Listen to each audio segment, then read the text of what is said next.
Hi guys, today I got a more chat with me type video and we're going to be talking about order dolls, specifically dolls more from like the 60s and 70s is the topic of today, and I'm just going to be talking some about my childhood and when I started like officially toy collecting and doll collecting. This is something I wanted to talk about and I didn't exactly know how to make a video about it, so there's also going to be like stuff on screen too, like I'm going to be showing you the dolls, but this video is important to me. It's something I've been wanting to talk about for a while, so let's get on with it.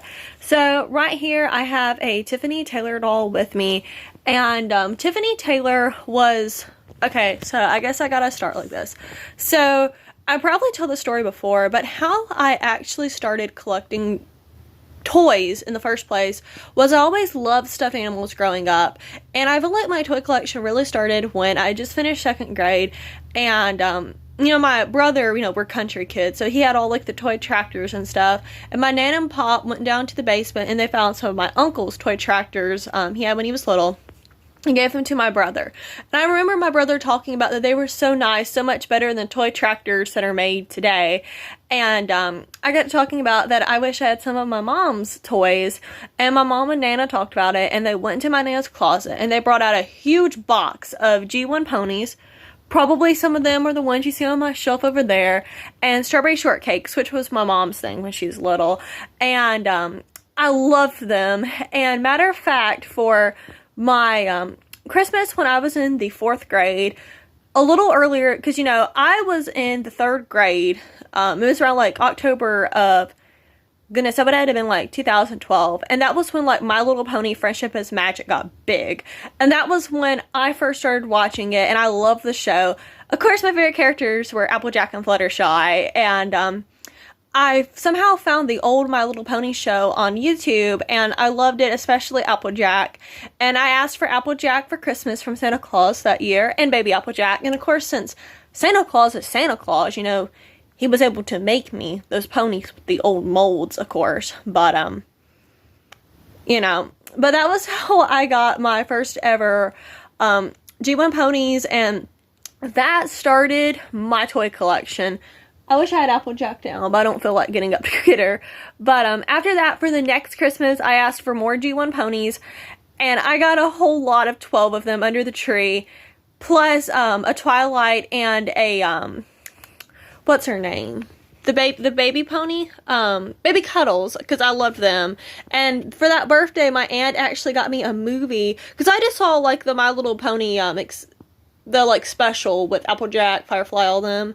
Can't think of the name of it right now. Escape from Midnight Castle or something like that. But my aunt got me a My Little Pony movie that was it was like all the 80s show, but it was like made on a movie. I think it was pretty popular. They sold it a lot of places. But I watched it and I loved it. And from then on, pretty much after that Christmas, I got a $50 gift card, which as a kid that was a big deal, you know, because I was like, what, 10 or 11? I was 11 then. And I remember that I went on eBay and I ordered 2 ponies. I actually ordered a Megan doll and my first ever sea pony, a baby sea pony, and that started my toy collecting. And I just collected My Little Pony for a long time until that was when I discovered, I'm gonna go ahead and say her name because I know that she deleted her channel, but well, deleted most of the old videos off her channel, but I think she'd be okay with me saying it. I started watching Heather Sparkles, who I was absolutely obsessed with as a kid. I loved watching her content. I know that she is still on YouTube, but it's different. And I really enjoyed her content. And she held a very big part of my childhood. Her channel was very special to me. And I learned about other vintage toys and stuff. I don't remember what was like the next toy I got, but I know I got a Trolls doll at some point. And I got, so I think what happened next was when I was in the 8th, going into the 8th grade, I just finished 7th grade, my mom and Nana got me a big box of my mom's Barbies. And they weren't just my mom's Barbies. My my mom was friends with like an older girl who gave her all of her Barbies. So I got Barbies from like the 70s and the 80s for my mom. It was awesome. But I got those down, and then I remember that I really started to branch out into collecting different things.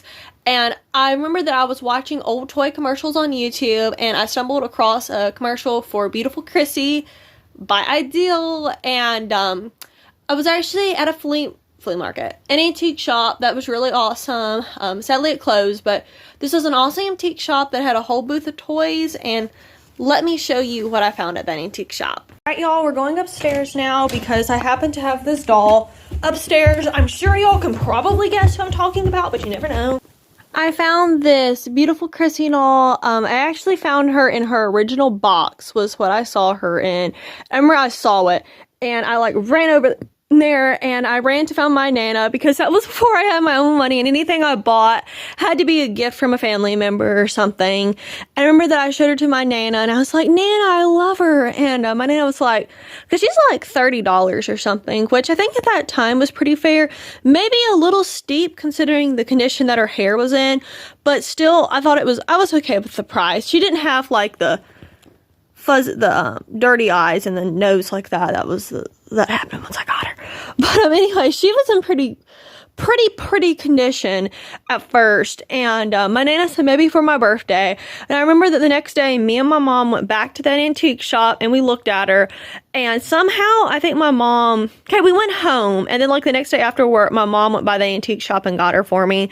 And between the time, I saw a very freaky video about this doll on YouTube. And it scared me and made me no longer want her. And I think at some point I said something to my mom about it, and my mom was like, brush it off. And I remember that for my 14th birthday, that was a great time of my life, but it was right before my OCD got very severe. But I remember that I was opening presents, and I didn't know what a package was, and I ripped it open, and I saw like the Beautiful Chrissy written outside the box, and I was like, oh my goodness! And I got her, but I remember that the next day, I'm going to switch angles now, hang on. So the next day I came to school, and I told everybody about what I got for my birthday, which, I mean, I got other stuff too, but I really made it sound like when I came to school that Chrissy was my big present. And to be honest, she did cost the most, I think, of the stuff I got that year. I got like a few more Barbies and stuff, but I went to school and told about it, and my teacher, my 8th grade teacher, I had her for 8th and 9th grade, and I'm not going to be saying her name, of course, but she was a really good teacher, and unfortunately, for like a year and a half that I was in her class, I was extremely mentally sick, and she was a great lady. She really tried to help me, really tried to help me. Very kind. But anyway, so she actually had a Chrissy doll growing up, and me and her talked about it, and she just thought that was so cool. That's what I got. That's what I wanted for my birthday, you know. And that was what I got. I wanted that for my birthday for like 2 days. But after getting her, I was no longer scared of her because of those stupid YouTube videos. If you know, you know the ones I'm talking about. You're not a real child. But anyway, and you don't even make noises. I don't even know what the heck that came from. But anyway, so I just remember, it's just a good memory, because when I think back to it, I remember this doll. I remember talking to my teacher about her. And that year too, it was a really good time in my life, and the other kids too were, we like joked about it and stuff, but that's a really cool memory. And, so speaking of Ideal, shortly after that, I got very obsessed with Ideal. I didn't really get any other Ideal dolls though, really growing, like, for a while, but one other thing. So I got Tiffany Taylor back. So in that summer, I believe how I got her was I had a little bit of money, and so how that it worked was I started thinking about Tuesday Taylor. I saw a commercial of her on YouTube, and I was like, wait, not Tuesday Taylor, Tiffany Taylor. Tuesday Taylor is the smaller version of this doll, but I remember that I was really obsessed with her, and we actually went to a livestock show the next day, and it wasn't me that showed this time. It was actually my mother. Like, the 3 times she ever showed, she wanted to, but she didn't end up showing that much. It was just mainly me, and maybe one day we'll show again. But remember that it was my mom's show, so I just like sat around for a long time at that show. I wasn't even gonna go in the ring at all. I didn't. And I had my phone, which at the time was an older phone. Like, it wasn't even a smartphone type phone. It was like an older, not a flip phone, but like, I don't know how to explain it. But I remember that I could use the internet on it. I might have had a yes, it was. That was when I got my very first smartphone. It was a Samsung 7. Yeah, Samsung 7. I'm like so spacey all of a sudden. But I got a Samsung 7, and I remember that the whole day when I was at that livestock show, I looked up stuff about Ideal Dolls, specifically Tiffany Taylor, and then I think it was 2 days later, I kind of convinced my family to take me to that antique store, and I got Tuesday Taylor. I picked out the one in her original outfit, the swimsuit she came in, but I kind of wish I would have got another one because they had like, yes, 3, and I picked this one. Man, I wish an antique shop was still open. But I remember that I absolutely loved her, and that very night I got her, I remember I spent the night with my Nana, and I right away went to trying to make clothes for her and stuff. I was never really successful at that. But yeah. And then I think, honestly, sadly, really shortly after I got this doll was when I got really bad off, and when I was bad off, I didn't really interact with toy collecting because I was just, it was complicated, but I was just in a really bad place for a while. But when I did start to get somewhat better, I was still very obsessed with Ideal Dolls, and I would still talk to my teacher about them and stuff, and it was research paper time, and I came up with the idea that I should write a paper about Ideal Dolls, and that was what I did my paper on. And we actually did like a Christian homeschool program at our school, and we would have to send in some of our papers and stuff, and I sent in the paper about Ideal Dolls. Like, I mean, I bet you I was one of the coolest kids, one of the coolest research papers in the class, just saying. But maybe one day I can make a video, like an informative video about Ideal Dolls. I know that the YouTuber Beauty Inside of a Box, he'll make a lot of informative videos. I don't think he's done one on Ideal, but that might be something I can do sometime, or I can at least talk more about that paper I wrote. And then during that time, I actually purchased another Ideal doll I loved. Let me go get her. Okay, there's about to be a lot of doll nudity, of a little more detailed dolls, so that makes you uncomfortable. You should probably leave. But I actually went on eBay with my Christmas money, and I found a Miss Revlon doll, which, this one's really special, so I kind of got a good deal, and I kind of didn't. So, as you can tell, she still has her original hairnet in, and her makeup is perfect. She didn't have the little bit of, like, green ear, I guess she does now back then, but she had discoloration, and when I first got her as a kid, she did not have discoloration nearly this bad. You can't really tell as much on the video, and I'm okay with it. She ain't perfect, but neither is nobody.